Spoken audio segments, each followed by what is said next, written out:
Hello everyone. मैंने अपनी matriculation यानी 10th की थी 1987 में। क्या दिन थे वो।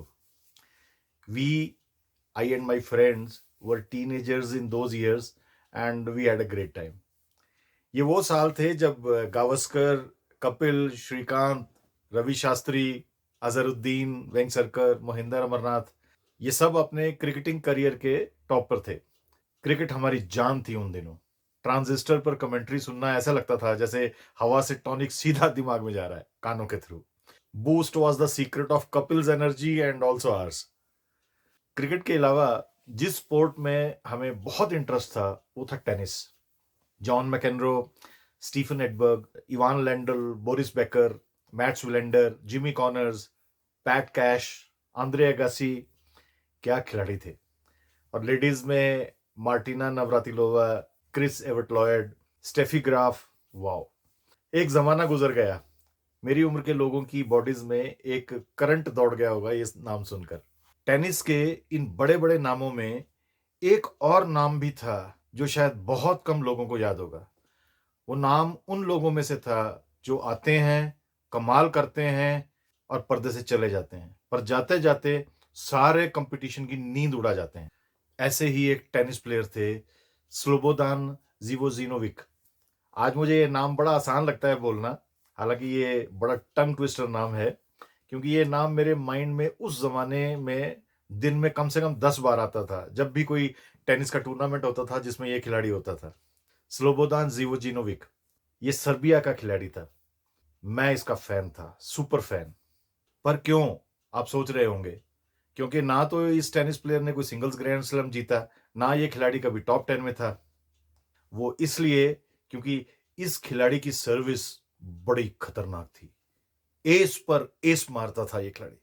इसकी सर्विस को उठाना मतलब गोली को रोकना, और वो भी टेनिस बॉल जितनी बड़ी।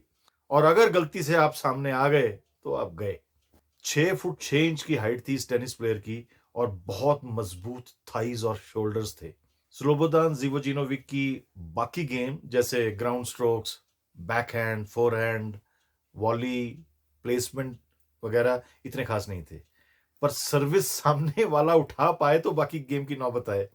सर्विस सर्विस में ये खिलाड़ी आधी गेम जीत लेता था, लीड ले जाता था। Ivan Lendl, John McEnroe, Mats Wilander जैसे खिलाड़ी भी इसकी सर्विस के शिकार हो गए थे। फॉर एग्जाम्पल 1985 ऑस्ट्रेलियन ओपन के क्वार्टर फाइनल्स में खतरनाक सर्विस की बदौलत स्लोबोदान जीवोजिनोविक ने जॉन मैकेनरो को हरा दिया। अगले साल 1986 में विंबलडन में स्लोबोदन सेमीफाइनल तक मेनली सर्विस के दम पर पहुंच गए, जहां इवान लैंडल उससे बाल बाल बचे। स्लोबोदन हारे पर 5 सेट में, और वो भी जरा से मार्जिन से। लास्ट गेम में 6-4 से हारे। सिंगल्स में ना सही, पर डबल्स में स्लोबोदान वर्ल्ड नंबर 1 बन गए थे। ग्रैंड स्लैम्स भी जीता। आप जानते हैं उसकी खतरनाक सर्विस का राज क्या था। उसकी हाइट और उसके बॉडी फ्रेम के अलावा उसकी सर्विस का एक सीक्रेट था, और वो था उसकी ट्रेनिंग। अब आप कहेंगे कि ऐसी कैसी खास ट्रेनिंग थी उसकी जिससे उसकी सर्विस इतनी जबरदस्त हो गई कि ऑलमोस्ट अनप्लेएबल। वेल, उसका कोच उसे रोज जंगल ले जाता था और उससे कुल्हाड़ी से घंटों लकड़ियां कटवाता था। अब जिसने घंटों, हफ्तों, महीनों और सालों कुल्हाड़ी से लकड़ियां काटने की प्रैक्टिस की, वो अगर वो सारी ताकत टेनिस की बॉल को सर्व करने में लगा दे तो सामने वाले पर तरस नहीं आएगा तो क्या आएगा। सिर्फ अपनी डेवस्टेटिंग सर्विस के दम पर ये टेनिस प्लेयर टेनिस के वर्ल्ड मैप पर छा गया था। इतिहास में अपना नाम लिखवा गया। हालांकि वो अभी जिंदा है, ईश्वर उन्हें लंबी आयु दे। अब सवाल ये है कि मैंने स्लोबोदान जीवोजिनोविक की ये स्टोरी आपको क्यों सुनाई। वो ये शेयर करने के लिए, अंडरलाइन करने के लिए, बताने के लिए, समझाने के लिए, सुजेस्ट, इंस्पायर करने के लिए कि यदि कोई इंसान अपनी एक गॉड गिफ्ट क्वालिटी को भी पहचान ले और उसके आसपास अपनी सारी लाइफ बुन ले तो लाइफ में कमाल कर सकता है। उसकी लाइफ का कायापलट हो सकता है। वो अपनी लाइफ में कहां से कहां पहुंच सकता है। और मजे की बात यह है कि हर इंसान में, हर एक इंसान में, चाहे वो अमीर हो या गरीब, लकी हो या अनलकी, मेल हो या फीमेल, पढ़ा लिखा हो या ना हो, किसी भी बैकग्राउंड से हो, उसमें कम से कम एक सुपर क्वालिटी, सुपर टैलेंट, गुण, खूबी, गॉड गिफ्ट यूनिकनेस होती ही होती है। ज़रूरत है बस उसे पहचानने की और फिर उस पर बेट करके उसके आसपास सारी लाइफ बनने की। अपने चारों तरफ देख लीजिए, ऐसे एग्जाम्पल्स बिखरे पड़े होंगे उन साधारण लोगों के जो अपने एक हिडन टैलेंट की वजह से लाइफ में कहां से कहां पहुंच गए।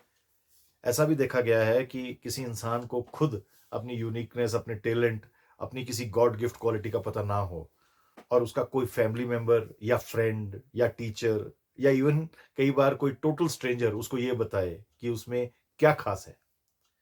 अपने अंदर की उस प्रतिभा को ढूंढिए, पहचानिए।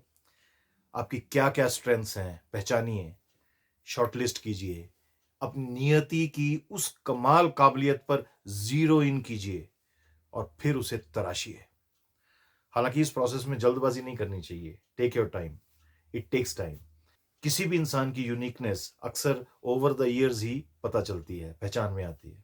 पर पता लगने के बाद भी यदि हम उस टैलेंट के बारे में कुछ ना करें तो उस गॉड गिफ्ट की बेकदरी ही कहेंगे। German American poet writer Charles Bukowski ने क्या खूब कहा है इस बारे में। Find out what you love and let it kill you. हालांकि उसने ये बात बड़े प्यार और पैशन में कही थी, पर अपने टैलेंट को लाइफ लॉन्ग के लिए समर्पित हो जाने से कोई मरता नहीं, जी उठता है और फिर अपने इतिहास में अमर हो जाता है। जैसे मेरे और ना जाने किस किस के माइंड में स्लोबोदान जीवोजिनोविक अमर हैं, मोटिवेशन, इंस्पिरेशन के सोर्स हैं। Thank you for your time. God bless you.